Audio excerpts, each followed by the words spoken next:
Hello, and welcome to the Showboys Newscast, bringing you all news and no opinion. I'm Mike. And I'm Nick. Thanks for joining us. We got a lot to cover, so let's get right into it. Yeah, wow. I was just about to start. Yeah, you are right there. Yeah, wow. I'll take the lead on this one. We are about to dance around a lot of funky studio acquired this studio, company acquired this company, merger, yada yada yada details throughout this episode as we are in some sort of IP purchasing bubble. But the latest and greatest on this front is Amazon was in negotiations to acquire MGM in a $9 billion deal. The update, by the time this has released, is that Amazon and MGM signed for nearly $9 billion merger agreement. Metro Goldwyn Mayer, also known as MGM, the whole lion roar, we all know it so well, obviously owner of a lot of IPs, has been looking for a suitor for more than a year now. And it may have just found the perfect partner, and it did. Amazon appears to be courting the well-known industry giant and its massive library of works, including James Bond, Hobbit, and popular shows like Handmaid's Tale. In total, MGM has a vault of more than 4,000 movies and 17,000 TV shows. Amazon states that Amazon would empower MGM to continue to do what they do best, great storytelling. So this was obviously a big deal, especially off the heels of some other merger news from earlier in the week. But I've seen a lot of mixed feedback on this. Essentially, I mean, when someone put in the perspective that they paid $9 billion for MGM, right, where Disney paid $4 billion each for Marvel and Star Wars combined. So obviously people are just kind of saying that we are in this like frantic just spend craze to just consolidate IPs under like single studios or companies. And I mean, it definitely seems to be true because, obviously 10 years ago, if you could have spent the same amount of money and got Star Wars and Marvel, I mean, what's the better deal here? Right. It reminds me of our industry, our work in real life outside of the podcast. This is like 2014 or 2013. Yeah. But yes, it's pretty crazy. So, I mean, I feel like Amazon already has a huge catalog. However, their catalog is not great. So, acquiring IPs like James Bond and Hobbit and Handmaid's Tale, things like that, will be a nice boost for old Amazon Prime Video. So yeah, looking forward to that. And other merger buyout, studio news. Sony says Sony Studios is not for sale. So the Sony CEO Kenichiro attempted to quell any rumors that Sony Pictures Entertainment, so SPE, film and television operations were to be sold off. With Amazon's purchase of MGM for $8.45 billion, rumors began to swirl that SPE would be similarly bought out or launch a mass streaming business. Kenichiro states that they will not be launching a streaming service, but Sony plans to strengthen its initiatives in the service, mobile, and social spaces to further expand these communities, and seeks to expand the number of people around the world directly connected to the Sony group due to their desire to consume entertainment from the current number of approximately 160 million to 1 billion people.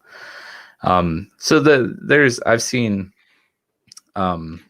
rumors floating around about a Sony streaming service, because who doesn't have their own streaming service these days? But Sony is standing firm in holding true to being a solo endeavor. Yeah, and I mean I think that fits the fact that they have arguably one of the greatest consoles right out there, and they'll continue to have the PlayStation as a flagship media device, especially with their acquisition of Discord. I definitely don't see them turning over the keys to anything they currently own in any vehicle. Right. Exactly. Moving along, we have a spicy Batman rumor here on HBO Max that the Batman Arkham Knight series will be R-rated. So Ben Affleck and HBO Max may come together to produce an R-rated limited series set at Arkham and showing a darker side of Batman. Despite influencing multiple games, Arkham Knight has yet to be adapted to film or TV until possibly now. Batfleck. The Batfleck. You guys know I love the Batfleck, and the Arkham's setting is amazing. I don't know if anyone listening has played the Arkham games on the last gen consoles. They were super fun. Lots of interesting story there. There's a lot of possibilities for villains. If you're going into Arkham Asylum, that's where they house all the loonies in Batman. So, what do you think about an Arkham Knight, Arkham Asylum type series?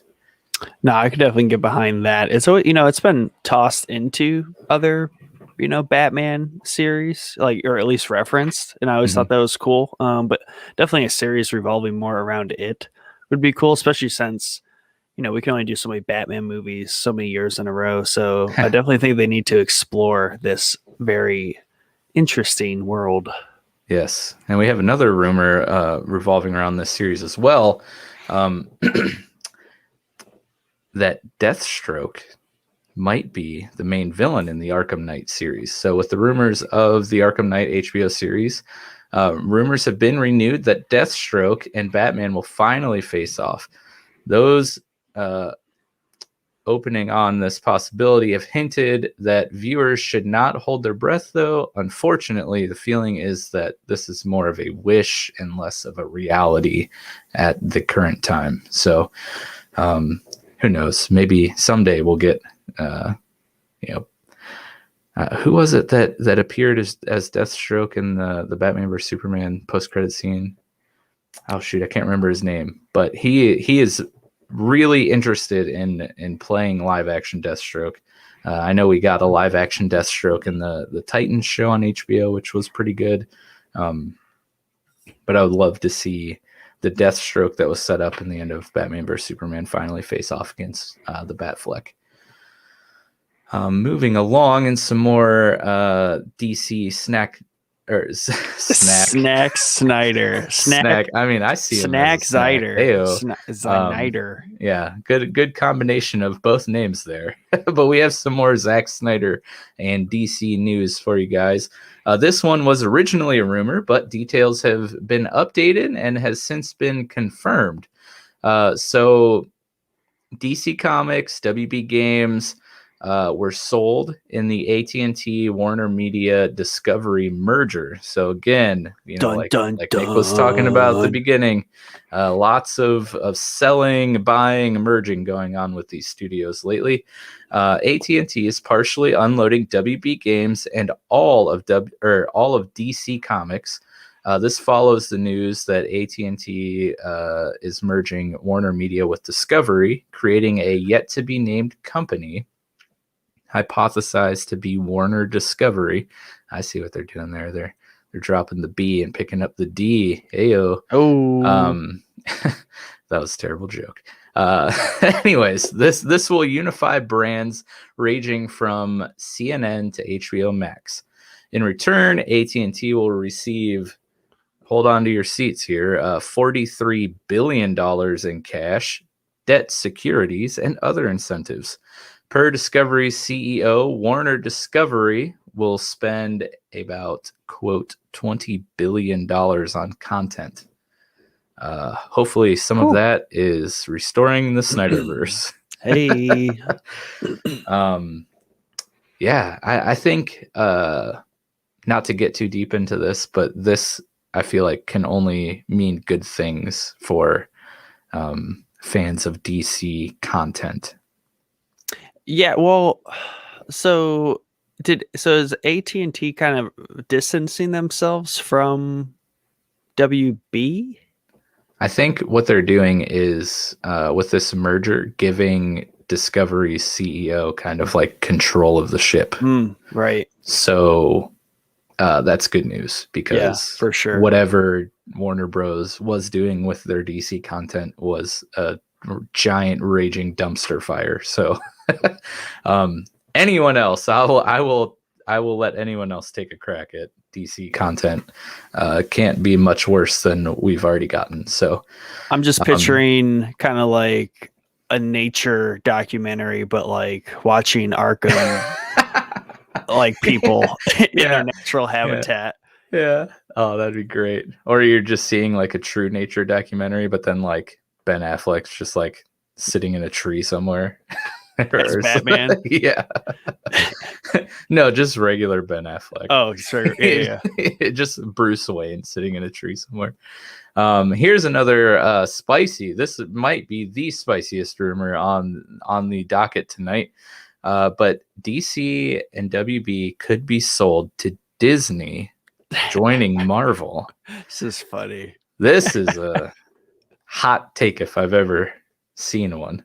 So in further WB and DC Comics news, the aforementioned Warner Discovery could end up being sold to Disney or a host of other big name tech giants like Apple, Amazon, or Netflix. If Disney were to scoop up Warner Discovery, DC and Marvel could come under one roof, which I don't know how I feel about that. You think I would be excited?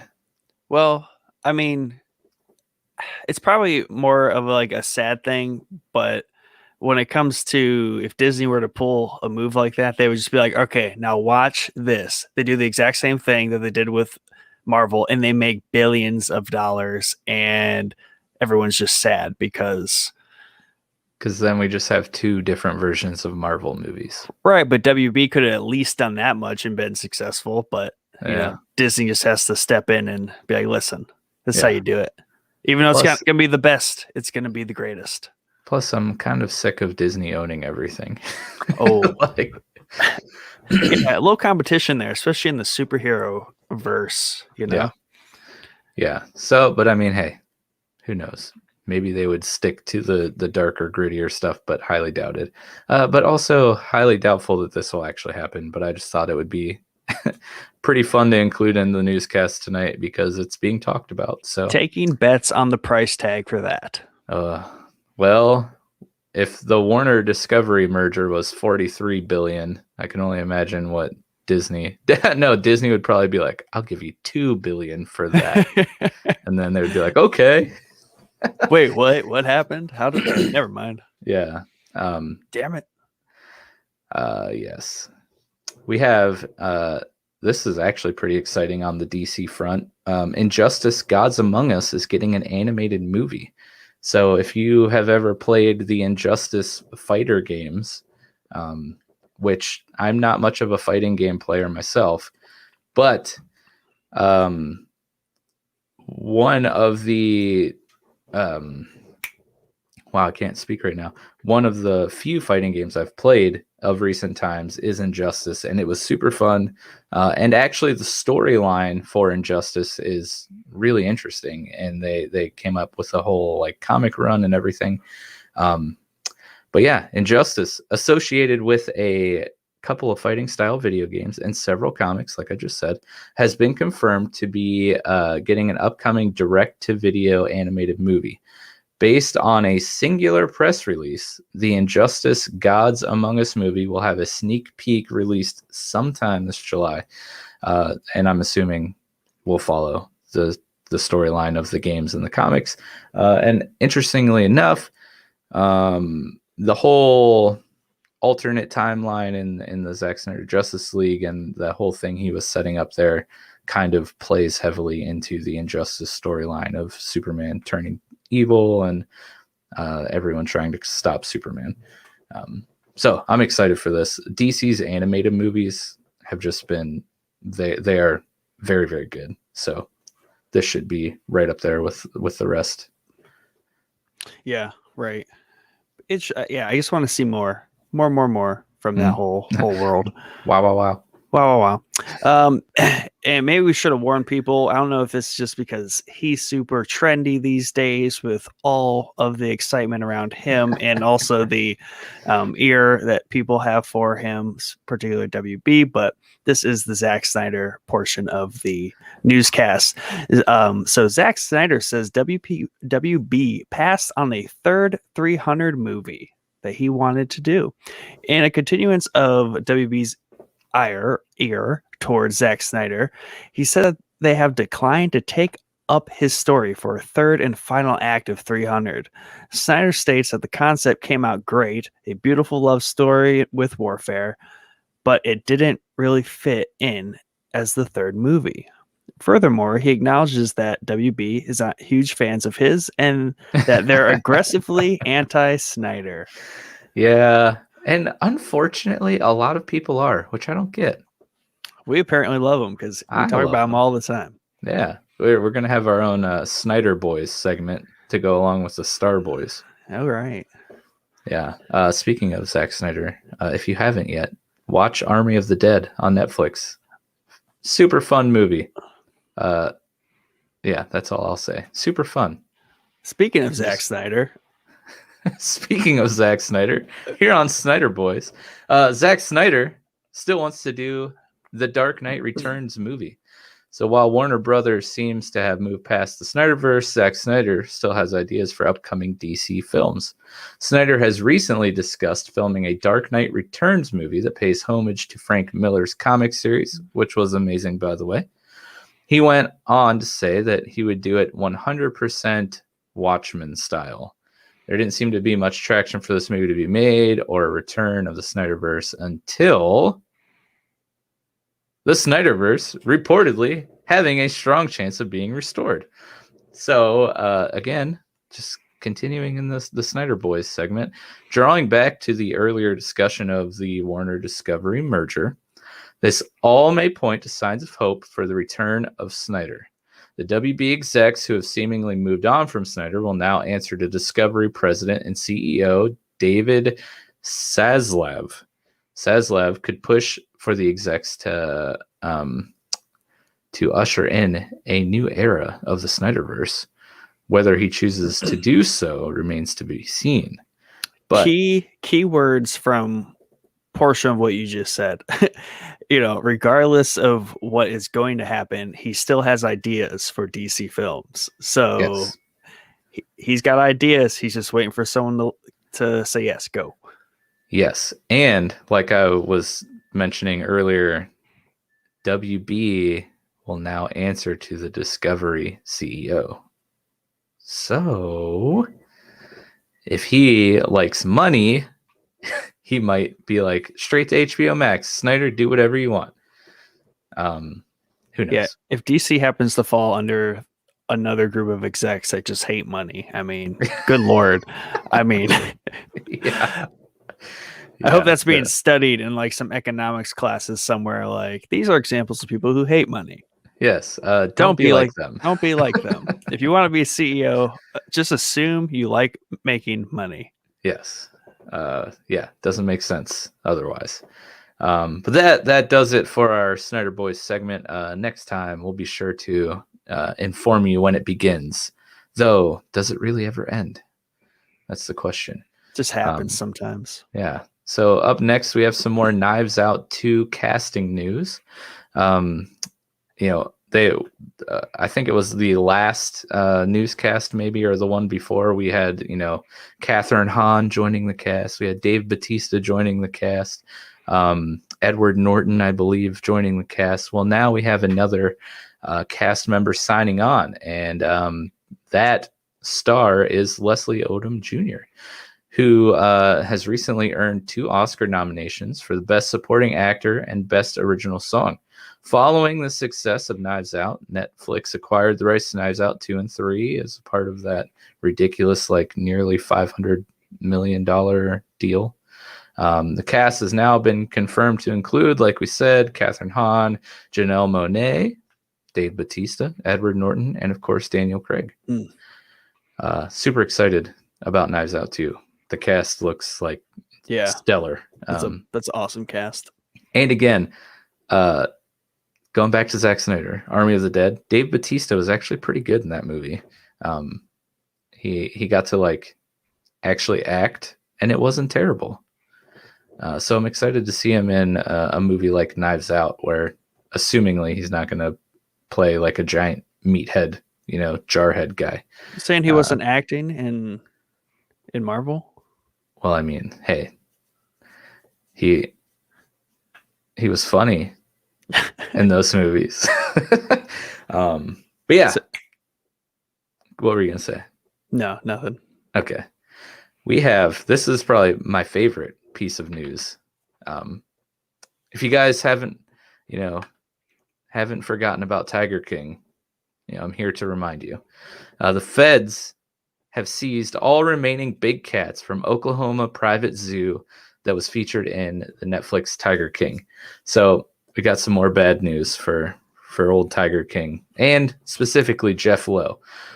Federal authorities removed the 68 remaining tigers from the private zoo.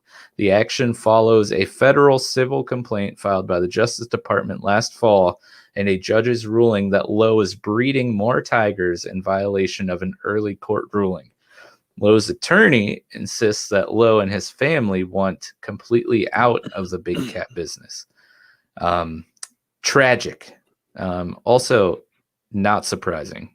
If you watch the Tiger King documentary, Jeff Lowe is a real scummy person, so I'm not surprised he's doing illegal things. Did you watch Tiger King? I somehow skipped over that one. Well, it took the quarantine life by storm. I mean, it released at the perfect time. Well, it was right before. It was like, wasn't that February last year? Yeah, it was like right at the beginning of COVID life. Yeah. It's really interesting. If you're bored one night, you'll get a good chuckle out of it because it's absurd. But yeah, Tiger King's back in the news, baby. Well, may it always live on. Just can't believe I could have got a tiger for $3,000 at one point.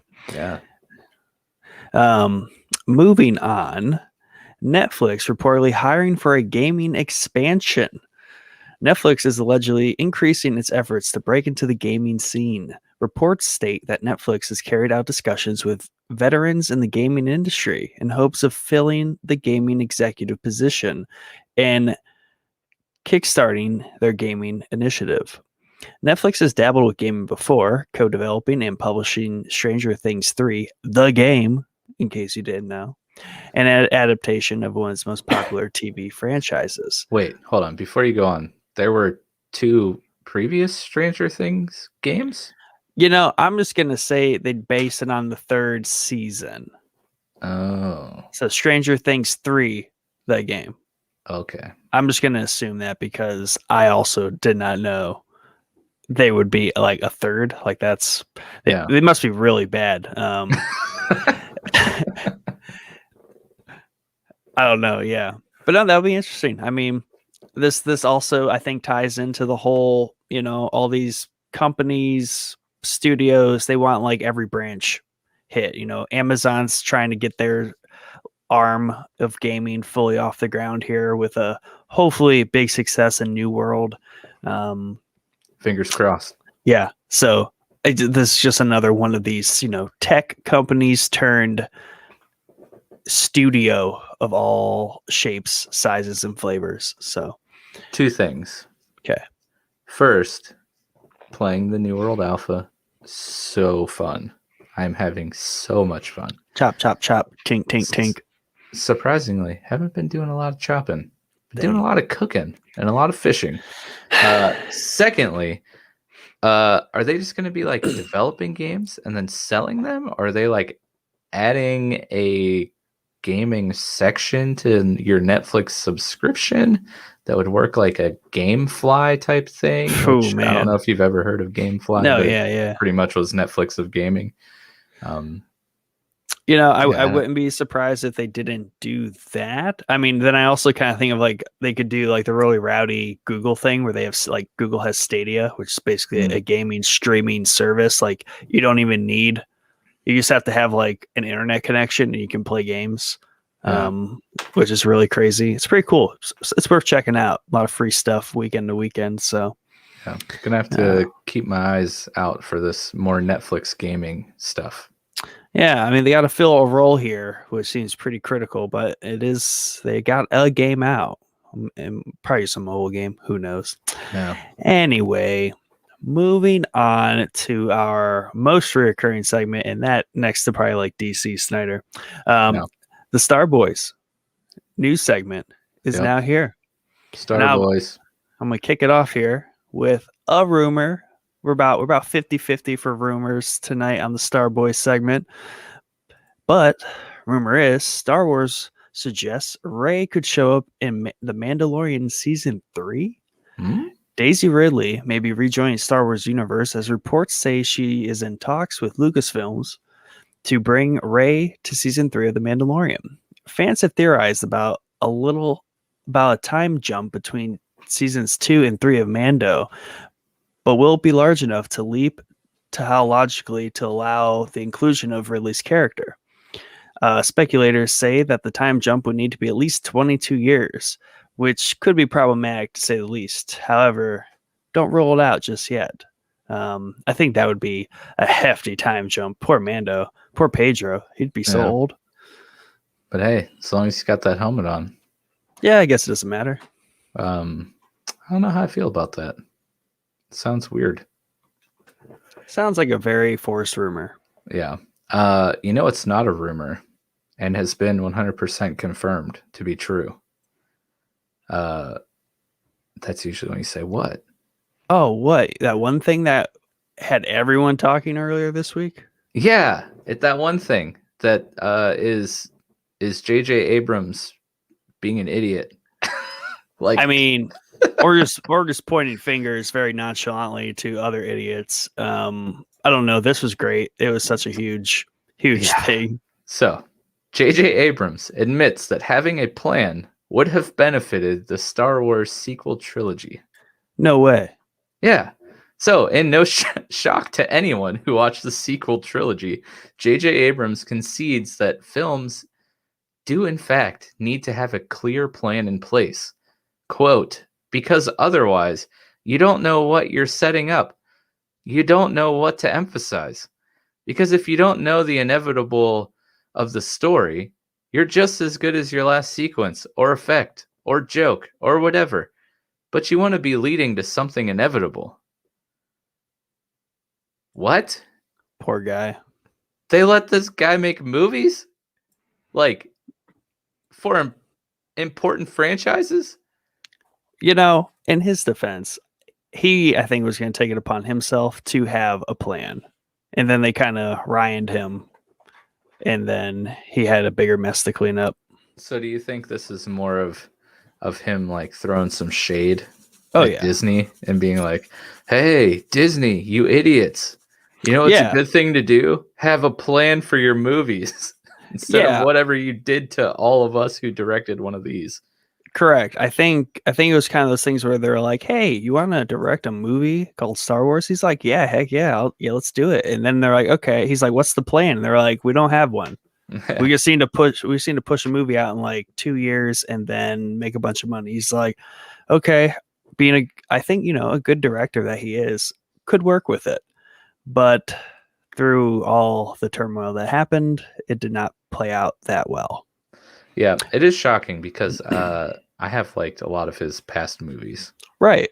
Yeah, exactly. And and also I'm watching the basically making of the Mustafar sequence in episode 3. Okay. And I mean, George put more thought and they put more work into that 1 minute sequence than they did the entire third trilogy, probably. I mean, he had more of a plan for that than they had for that trilogy.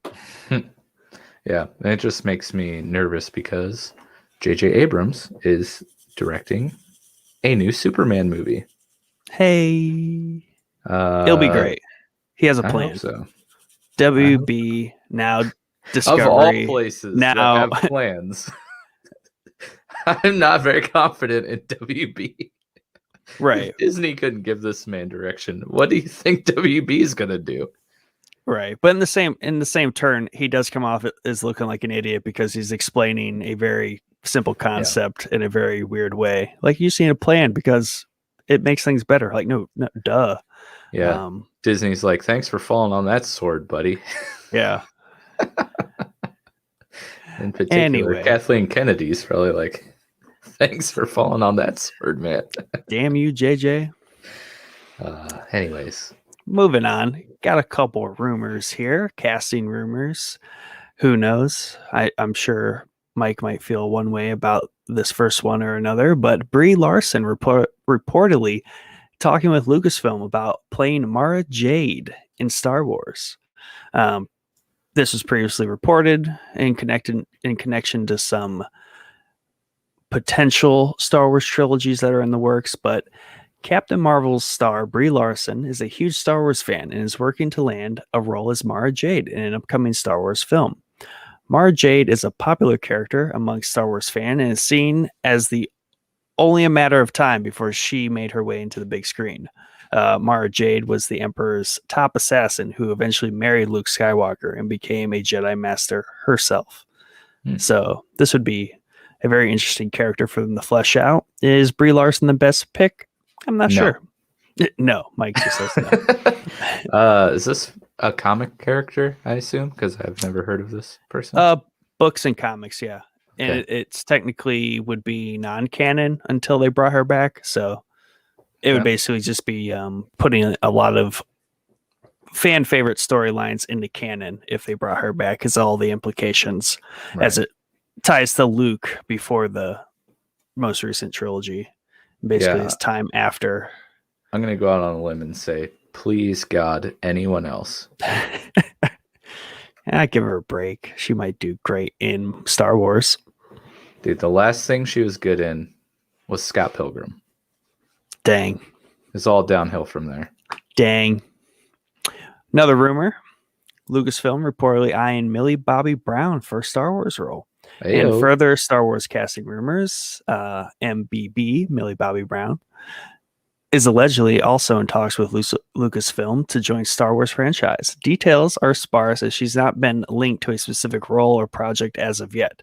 But with her talent and popularity, she'd make a fine addition to the franchise, despite admitting to having never seen any of them. Womp, womp, womp. That's fine. Yeah. She's an actress. She's not a movie watcher. I mean, that's not what she gets paid for. That's true. I mean, could bring a good, fresh face to the... Yeah. To the well, actually, I mean, let's not forget. I think we covered this many months ago, but there are some really good, I think, just like some online images of her being basically painted in the light of Princess Leia. Mm-hmm. Her and Carrie Fisher have a very similar likeness, especially when dolled up as the famous princess. So yes. I was actually going to ask, like, what would you like to see? And my first thought was a young Princess Leia story. Yeah, I think they need to, if they have something that close, and they have, even with Sebastian, what's his name? Sebastian Stan. Yeah. AKA like, old Bucky. Yeah, old Bucky Barnes. You know, if these people are out there and the internet's already done the work to say, hey, these people look like these people, just cast them. Yeah. And stop digitally recreating people. Yeah, because that's weird. I mean, 5 to 10 years in either direction's okay, but 20 plus is just not working. Anyway. Okay, so I think that unless they could do some good like makeup work, a young Princess Leia with Sebastian Stan as a young Luke Skywalker. I don't know if that would quite work. I think the age difference between the two is a little too much, like actor wise. Yeah, true. I mean, that's where they could just age Sebastian Stan a little bit or make him younger, right? Yeah. That's where they could just do a little bit of embellishment there with the aging effects and make it work. Because at least you have the full-bodied person there and most of their face resembling it. And then you would get some good post episode 6 storylines from out of that.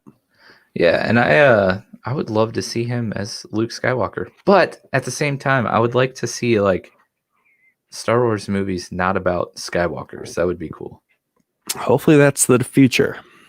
Anyways, continue. Star Wars Lucasfilm clarifies the Dave Filoni promotion causing a stir on Twitter. Dave Filoni has been the executive creative director for quite some time now, says Lucasfilm. The clarification became necessary after fans reacted to the update on the Lucasfilm website, which appeared to show the change in roles for Filoni. However, the update appears to have been a long time coming, and Filoni has already been serving in this role.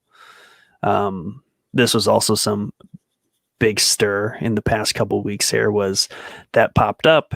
Everyone started jumping to conclusions and creating rumors and just making a big mess of it. But the short and brief of it is for some time now, which makes sense. He has been in this role and they just kind of made it official via the website. Yeah.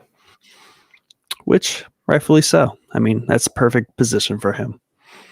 Yeah. Yeah. Doing a little house cleaning. Yeah. One Disney Plus Star Wars show is reportedly no longer in active development. Sad news for those awaiting Rangers of the New Republic, a spinoff of The Mandalorian. The show is no longer in active development, and while that does not mean canceled, Disney's very public separation from Gina Carano likely led to the indefinite pause. Carano, who was expected to land the lead role in the show, had a very public falling out with Disney, as previously reported, and will no longer be part of The Mandalorian. So that kind of shores up those rumors that she was going to be the main piece of that show. Like I called, by the way. Yes, sir. It made a lot of sense. And they even have some fun clues in The Mandalorian, which now just kind of go nowhere. Yep. Unfortunately. Shout out Mandalorian Companion Series. You should give it a listen. Give it a listen. We do a good job there. Yeah. Though they did. So originally this was a big thing amidst the Carano controversy. She was appearing on an episode of Bear Grylls' show on National Geographic, which of course is owned by Disney. Mm-hmm. And they pulled that, didn't air it. And it made a big deal because that's kind of weird. They recently put it back up and it aired. And not only that, but they also, I forget the exact details because I just, thinking of this off the top of my head, they nominated Gina for some sort of awards for her role in Mandalorian. Disney. Like they like I can't think of the right words, but like they like put her in as a like, hey, you can consider this too. I'll have to find the exact story for Thursday and bring it up, but interesting. Yeah, so it's like, are they like walking back? Which I would be totally okay with. Yeah, they might be. Because kind of what happened was a bit absurd. But yeah, don't want to get too much in the weeds there. It's the newscast after all. That is true. And maybe, since that was like an entire political landscape ago, maybe we just all forgot it. We're just going to all forget about that. And now we're just going to move on and be like, okay, everybody gets a clean slate. Yeah. One last rumor here. A new Star Wars game will reportedly let you play as an evil Sith. Lucasfilm may be working on a title that allows players to walk on the dark side. Little other details have been provided as of yet, but speculation suggests that gamers could play as a Sith Lord like Emperor Palpatine, or perhaps an apprentice like Darth Vader or Darth Maul. This would be interesting, I think, mostly because there aren't too many games that blatantly roll dark side, if that makes sense. Definitely, you always get to play as or dabble in, but not too many that are just straight up Sith. Yeah, I would be on board for more Sith anything, really. Yes, stories of any sort. But yeah, moving on, we got one piece of MCU news, and I'm a little sad about it because I mean, I'm not sad about the news, but I'm sad because I can never pronounce this actress's name. So yeah, enjoy me butchering this, and I apologize. So Black Panther, the TV series on Disney Plus, will be featuring never mind, I'm not even gonna try. Okoye, the actress who played Okoye, who also was the actress who played Michonne on The Walking Dead. She will be reprising her role, which is awesome. So she'll be returning to the MCU in the upcoming Black Panther sequel, Wakanda Forever, and an unnamed Disney Plus spin-off series, which is awesome. She's been a fan favorite, and her continued association is a great get for the MCU and the Black Panther series and franchise. I'm all for this. Even the Black Panther, I don't. Their roles were bigger than cameos, but I'm just going to use cameos for lack of a better term. In Falcon and Winter Soldier were amazing. Okoye was not in, Winter Soldier, but yeah. Anyways, I'm excited to see more Black Panther. Basically, is what I'm getting at, and she's a phenomenal actress, and I'm excited to see more of her in this universe. She kicks ass. Yeah, very much so. Even her character in Walking Dead. Yes. Not someone I'd want to be on the bad side of. But here, our last piece of news for you guys tonight, wrapping up the show. John Boyega. We could have, we might as well throw this in the Star Boys segment. Old Finn here. He's set to reunite with Joe Cornish for Attack the Block 2. Which Attack the Block is a movie that's been on the top of my wanting to watch list, but I still have yet to watch it, which makes me really sad. But this makes me want to watch it even more. Yeah. But yeah, John, he's set to return as Moses for Attack the Block 2, a sequel to a decade-old hit, Attack the Block, obviously. Joe Cornish also returns to write and direct the sequel, whose storyline remains unknown. The original sci-fi hit followed Boyega and his quest to save his neighborhood from aliens.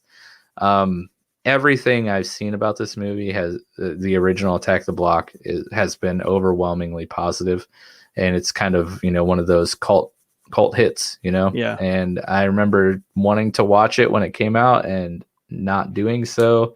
And every time I see a piece of news revolving around it, I'm always like, man, I really need to watch that movie. And I keep forgetting. And hopefully I'll remember because I want to do it. Yeah, same for me. And plus just an early John Boyega here. Oh, yeah. I mean, he was real young, obviously. It was 10 years ago. Right.